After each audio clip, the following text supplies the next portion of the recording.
అవార్డుని అందుకోవడానికి కొమెర అంకారావు గారిని వేదిక మీదగా రావాల్సిందిగా ఆహ్వానిస్తున్నాం.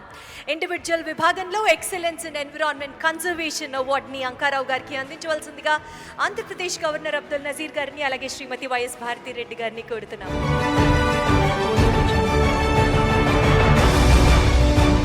చాలా ఆనందంగా ఉంది మేడం. ఎందువల్లంటే ఈ పర్యావరణ పరిస్థితులు అనేవి రోజు రోజుకి చాలా దారుణంగా పడిపోతూ ఉన్నాయి.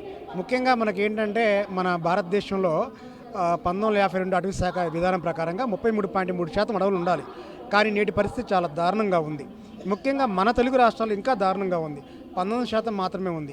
కనీసం దాన్ని మనం 33% కనుక మనం చేసుకోలేకపోతే ఇబ్బందులు వస్తాయన్నమాట.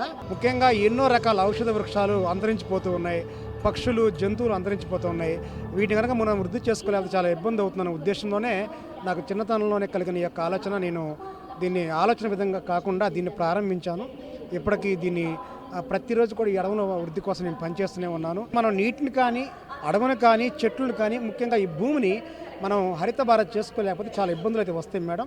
నన్ను గుర్తించి ఇంత పెద్ద అవార్డు నాకు ఇచ్చింది చాలా సంతోషంగా ఉంది.